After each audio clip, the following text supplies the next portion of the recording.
Hi viewers, hope all of you are fine. My dear viewers, with a new class for all of you, I'm going to discuss today about right form verbs. In my previous class, I have discussed most of the important rules of right form verbs with some tricks and techniques. Today, discuss about some another techniques of applying right form the verbs. So viewers, please be with me and let's start our part today. So viewers, আজকে আমরা কিছু tricks and techniques দেখব। না আমরা জানি যে ভার্বের 6টা ফর্ম আমরা সেন্টেন্সে ব্যবহার করতে পারি। আমি নির্দিষ্ট নিয়ম অনুযায়ী V1 মানে বেস ফর্মকে বলেছি, first form, past participle form, জিরান্ড form, participle, infinitive. তো আজকে আমি আপনাদেরকে দেখাবো তিনটা বিষয় খুব সহজ করে সুন্দর একটা নিয়মে দেখে আসি। আমি প্রথমে লিখেছি ভার্বের বেস ফর্ম কোথায় বসে। ভিউয়ার্স, প্রথম যে ব্যবহারটা প্রেজেন্ট ইনডিফিনিট, অর্থাৎ আমরা জানি টেন্সের স্ট্রাকচার অনুযায়ী প্রেজেন্ট ইনডিফিনিট টেন্সে আমাদের ভার্বের প্রেজেন্ট ফর্ম হয়। তো আমি লিখেছি উদাহরণটা, আমি আনসার লিখিয়ে রেখেছি, we live in a village. উইটা হচ্ছে এখানকার সাবজেক্ট, তাহলে এখানে সাবজেক্টের সঙ্গে ভার্বের প্রেজেন্ট ফর্ম হবে। এটা হচ্ছে আমাদের প্রেজেন্ট ইনডিফিনিটের ক্ষেত্রে। আমি আরেকবার লিখেছি, they work hard to support their livelihood. তারা জীবিকা নির্বাহের জন্য কঠোর পরিশ্রম করে। তাহলে এই যে দে আছে এখানে সাবজেক্ট, তারপর ওয়ার্ক হচ্ছে ভার্ব, এবং এটা V1 আমরা বেস ফর্মকে বলতে পারি। তাহলে হয়ে গেল, আমরা শিখলাম যে প্রেজেন্ট ইনডিফিনিট যখন থাকবে তখন ভার্ব প্রেজেন্ট ফর্ম হয়। এবার যদি সেখানে সাবজেক্ট থার্ড পারসন হয় তখন নিয়ম অনুযায়ী আমরা এস বাই এস যুক্ত করতে পারবো। ভিউয়ার্স, তারপর আমি লিখেছি ফিউচার ইনডিফিনিটের ক্ষেত্রে বেস ফর্ম হবে। যেমন আমি লিখেছি এখানে উই উইল গো দেয়ার, অর্থাৎ উইলের পরে ভার্বের প্রেজেন্ট ফর্ম লিখেছি। She will sing a song, তারপর এখানে উইলের পরে ভার্বের প্রেজেন্ট ফর্মকে লিখেছি। ভিউয়ার্স, তাহলে আমরা দুটো জিনিস দেখে ফেললাম।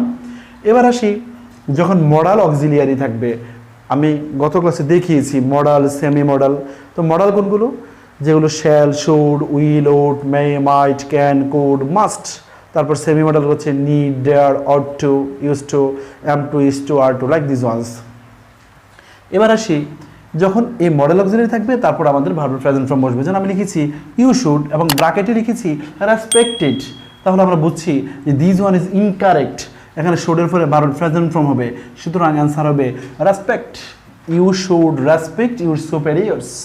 তারপর আবার লিখেছি ইউ কুড, তাহলে এখানে কুড আছে, this one is a modal auxiliary, এবং এখানে ট্রাইং আছে। ভিউয়ার্স, আশা করি বুঝে গিয়েছেন যে ট্রাইংটা এখানে আইএনজি যুক্ত ফর্ম আছে, কিন্তু ট্রাইং হবে না। কেন হবে না? কারণ মডাল আছে, সুতরাং ভার্বের প্রেজেন্ট ফর্ম বসবে, তাহলে হবে ট্রাই। এবার আসি নেক্সট ওয়ান, ইউনিভার্সাল ট্রুথের ক্ষেত্রে আমাদের প্রেজেন্ট ফর্ম হবে, অর্থাৎ ভার্বের বেস ফর্ম হবে। যেমন লিখেছি ইউনিভার্সাল ট্রুথ কি? চিরন্তন সত্য। যেমন আমি লিখলাম the sun rise in the east, তাহলে সূর্য পূর্ব দিকে উদিত হয়। তাহলে কি হচ্ছে ভিউয়ার্স? এটা চিরন্তন সত্য। তো সেক্ষেত্রে দ্য সান থার্ড পারসন, এই জন্য আমরা অ্যাজ যোগ করেছি, কিন্তু ইনডিফিনিট, অর্থাৎ ভার্ব প্রেজেন্ট ফর্মে রয়ে গেল the sun rises in the east. তারপর আমি লিখেছি দ্য আর্থ মুভ দেয়া আছে রাউন্ড দ্য সান, তাহলে আর্থ পৃথিবী সূর্যের চারদিকে ঘুরে, সেটাও ইউনিভার্সাল ট্রুথ, সুতরাং মুভস হবে।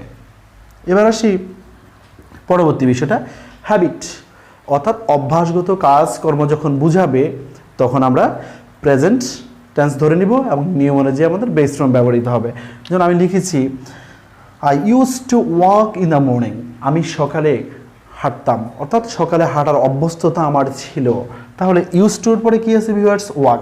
এখানে কোনো চেঞ্জ আসবে না, কারণ এখানে হ্যাবিট বোঝাচ্ছে। তবে একটা বিষয় এখানে আমি একটু ক্লিয়ার করে দিই আপনাদেরকে বোঝার জন্য, যদি এখানে সাবজেক্টের পরে বি ভার্ব থাকতো তবে ইউজ টুর পর আইএনজি হয়ে যেত। যেমন আমি যদি লিখতাম আই ওয়াজ ইউজ টু, তখন হয়ে যেত ওয়াকিং। ওকে, অর্থাৎ বি ভার্ব যখন থাকবে সাবজেক্ট পরে be verb there use to হলে আইএনজি হয়ে যাবে। এবার আসি he gets up early in the morning, সে সকালে ঘুম থেকে ওঠে, সেটাও তার অভ্যস্ততা। তাহলে এখানে হি এর পরে নিয়ম অনুযায়ী আসবে, যোগ হয়েছে, কিন্তু বেস ফর্ম। ভিউয়ার্স, এ হচ্ছে প্রেজেন্ট অর্থাৎ বেস ফর্মের ব্যবহার। এবার আমি আর একটু বলে রাখি, আমাদের আরও দুটো বিষয় দেখা হতে পারে। যেমন যখন had better, had rather, would better, would rather এগুলো থাকবে, তখনও আমরা ভার্বের প্রেজেন্ট ফর্ম অর্থাৎ বেস ফর্মকে ব্যবহার করব। অন্যদিকে আমরা দেখব যখন টু থাকবে, টু এর পর ভার্বের প্রেজেন্ট ফর্ম অর্থাৎ ইনফিনিটিভ হবে। এগুলোর সঙ্গে ওই বিষয়টা আমাদের মাথায় রাখতে হবে। ভিউয়ার্স, চলুন আমরা পরবর্তী স্টেপটা দেখে আসি। ভিউয়ার্স, এবার আমরা দেখব আমাদের কোন কোন ক্ষেত্রে কন্টিনিউয়াস করতে অর্থাৎ আইএনজি ফর্মকে ব্যবহার করতে হবে। এই বিষয়গুলো জানলে আমরা দেখব অনেক ক্ষেত্রে আমরা যখন ফিল ইন দ্য ব্ল্যাঙ্কস করি সেখানে আমাদেরকে কন্টিনিউয়াস ফর্মে রূপান্তর করতে হয়। তাহলে আমাদের আগে জানতে হবে যে when we have to use the continuous form of a sentence or verb. এবার আসি, আমি প্রথমে লিখেছি যখন সেন্টেন্সটি প্রেজেন্ট কন্টিনিউয়াস বুঝবো আমরা, অর্থাৎ যখন প্রেজেন্ট কন্টিনিউয়াস তাহলে সঙ্গত কারণেই স্ট্রাকচার অনুযায়ী আমাদের কন্টিনিউয়াস হবে। যেমন লিখেছি নাও।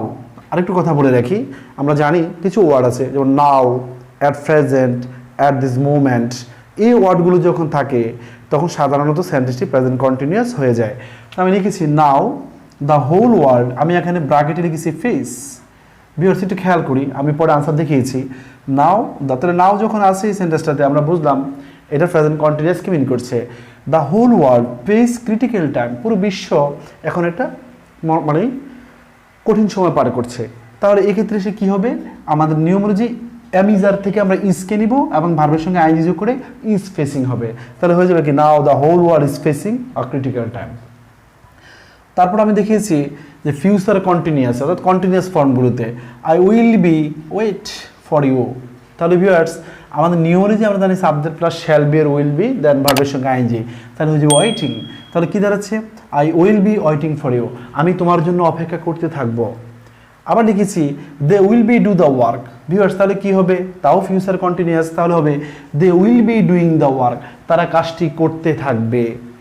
এবার আসি, যখন প্রিপোজিশন থাকবে ভিউয়ার্স তখন প্রিপোজিশনের পরে আমাদেরকে আইএনজি ফর্ম নিতে হবে। তবে বলে রাখি যখন টু প্রিপোজিশন থাকে, যেটা একটু আগে দেখলাম, তখন ভার্বের প্রেজেন্ট ফর্ম হয় এবং টু ছাড়া অন্যান্য প্রিপোজিশনগুলোর সঙ্গে সাধারণত আমাদেরকে আইএনজি যোগ করতে হয়। তাহলে you can shine in life, by হচ্ছে একটা প্রিপোজিশন, তাহলে এখানে ওয়ার্ক হচ্ছে আমাদেরকে গিভেন ভার্ব, তাহলে ওয়ার্কের সঙ্গে আইএনজি যোগ করলে ভিউয়ার্স হয়ে যায় ওয়ার্কিং। তাহলে কী দাঁড়াচ্ছে you can shine in life by working hard. তারপর যদি কোনো সেন্টেন্সে ক্যান নট হেল্প কিংবা কুড নট হেল্প থাকে, যেমন আমি লিখেছি I can not help do this, তাহলে আমাদের নিয়ম অনুযায়ী কী হবে ডুইং দিস, আমি এটি না করে পারিনি।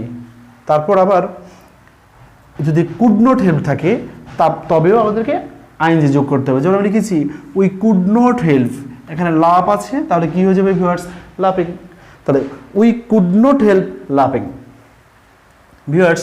তারপর লিখেছি যখন সেন্টেন্সে হোয়াইল থাকবে তখন ভার্বের সঙ্গে আইএনজি হবে। তবে আমি একটা কথা জানিয়ে রেখি, হোয়াইলের পরপরই যখন ভার্ব থাকবে অর্থাৎ হোয়াইল যখন থাকবে তারপরে যদি ভার্ব থাকে তবে আইএনজি আসে।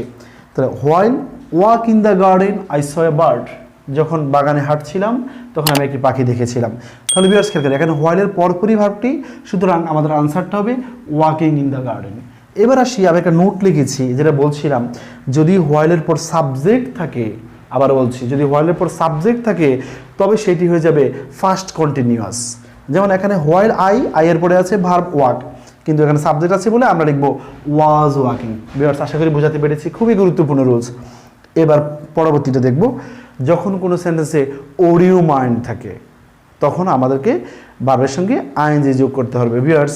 যেমন ওরিও মাইন্ড হেল্প মি, তাহলে আমরা লিখবো হেল্পিং মি, এইটাই আমাদের answer Oreo mind helping me. এরপর নেক্সট ওয়ান ভিউয়ার্স দেখেছি যখন জিরান্ড হয়, যেমন আমি লিখেছি walking is a good exercise, এখানে ওয়াকিংটা হচ্ছে জিরান্ড। তারপর এখানে লিখেছি swimming is good for health, মানে সাঁতার কাটা একটা ব্যায়াম, তাহলে এই সুইমিংটা এখানে জিরান্ড, অর্থাৎ যেমন সুইমের সঙ্গে আইএনজি যোগ করে সুইমিং হয়েছে, ওয়াকের সঙ্গে আইএনজি যোগ করে এখানে ওয়াকিং হয়েছে। এখানে এটা সাবজেক্ট বসেছে এবং একই সঙ্গে ভার্ব এবং নাউনের কাজ করছে বলে জিরান্ড, ঠিক তেমনি করে এখানে সুইমিংটাও ভার্ব এবং নাউনের কাজ করছে বলে এটা জিরান্ড ভিউয়ার্স। তারপর যে ক্ষেত্রে আমরা আইএনজি ফর্ম ব্যবহার করতে পারি সেটা হচ্ছে প্রেজেন্ট পার্টিসিপল। প্রেজেন্ট পার্টিসিপল কি, যেটাকে আমরা V4 বলে থাকি। যেমন আমি লিখেছি completing my work I went outside, আমি আমার কাজ শেষ করিয়া বাইরে গিয়েছিলাম। তাহলে এই কমপ্লিটিংটা এখানে হচ্ছে ভিউয়ার্স আমাদের প্রেজেন্ট পার্টিসিপল, অর্থাৎ কমপ্লিটের সঙ্গে আইএনজি যোগ করেছে, এখানে এটা জিরান্ড না, এটা এখানে প্রেজেন্ট পার্টিসিপল। তো ভিউয়ার্স এ হচ্ছে আমাদের বেসিক্যালি আইএনজি ফর্ম কোথাও হয় সেটা। এবার আমরা অন্য আরেকটা বিষয় দেখব। So let's jump to the viewers. এবার আমরা দেখব কোন কোন স্থানে ফার্স্ট পার্টিসিপলকে ব্যবহার করতে হয়, অর্থাৎ V3 কে। প্রথমে দেখব প্রেজেন্ট পারফেক্ট। আমরা এমনিতেও জানি প্রেজেন্ট পারফেক্ট, ফার্স্ট পারফেক্ট এবং ফিউচার পারফেক্ট, সেক্ষেত্রে আমাদেরকে V3 ব্যবহার করতে হয়। যেমন লিখেছি we have finish hour working time, আমরা যথাসময়ে কাজটি শেষ করেছিলাম, তাহলে এটা একটা প্রেজেন্ট পারফেক্ট টেন্স। এই জন্য আমাদেরকে ভার্বের ফার্স্ট পার্টিসিপল লিখতে হবে ফিনিশড। তারপর লিখেছি ফার্স্ট পারফেক্ট, তো আমরা জানি স্ট্রাকচারটা কি সাবজেক্ট প্লাস হেড প্লাস ভার্বের ফার্স্ট পার্টিসিপল প্লাস অবজেক্ট। তাহলে এখানে দে এর পরে হেড আছে, তারপর এখানে মূল ভার্ব দেওয়া আছে, সুতরাং আমাদের হয়ে যাবে they had joint the program. Joint হচ্ছে আমাদের মূল ভার্বের ফার্স্ট পার্টিসিপল। তারপর থার্ড ওয়ান ফিউচার পারফেক্ট। তো ফিউচার পারফেক্টের স্ট্রাকচারটা কি viewers, subject plus shall have will have plus V3, তাই না? সেটাই তো হয়। তাহলে এখানে খেয়াল করি দ্য প্রবলেমস উইল হ্যাভ, অ্যাড্রেসটা হচ্ছে এখানে একটা ভার্ব বাই দ্য গভর্নমেন্ট, তাহলে কি হয়ে যাবে addressed, the problems will have addressed by the government. তারপর আমি আরেকটা উদাহরণ লিখেছি we will have reach here by 10 AM। আমরা জানি কোনো একটি কাজ নির্দিষ্ট সময়ের পূর্বে হবে এমন বোঝালে ফিউচার পারফেক্ট হয়। তাহলে উই উইল হ্যাভ রিচ, তাহলে ভার্বের ফার্স্ট পার্টিসিপল হবে reached, we will have reached here by 10 AM। তারপর লিখেছি হ্যাভিং, যদি হ্যাভিং থাকে তারপর ভার্বের ফার্স্ট পার্টিসিপল হয়, যেমন লিখেছি having take the money the thief went away. তাহলে এখানে টেক হচ্ছে মূল ভার্ব, তাহলে হ্যাভিং এর পরে টেকের ফার্স্ট পার্টিসিপল হবে taken. So viewers taken is answered here. আরেকটা এক্সাম্পল লিখেছি having know the matter I gave my opinion. তাহলে এখানে নো হচ্ছে ভার্ব, তাহলে নো এর ফার্স্ট পার্টিসিপল হচ্ছে নোন।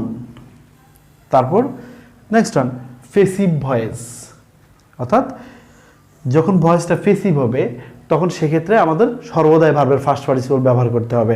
যেমন লিখেছি steps have been take by the authority, অর্থাৎ কর্তৃপক্ষের দ্বারা পদক্ষেপ গ্রহণ করা হয়েছে, গৃহীত হয়েছে, তাহলে নেওয়া হয়েছে, পদক্ষেপ কিন্তু আপনা আপনি আসেনি, নেওয়া হয়েছে, কেউ নিয়েছে, সুতরাং সেটাই passive.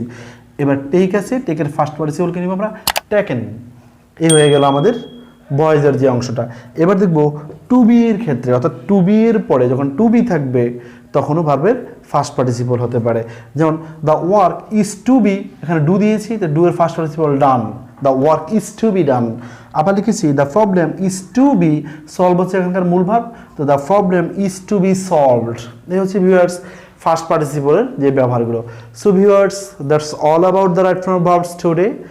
I have gone through about the 3 terms and hope this class will be very helpful for all of you.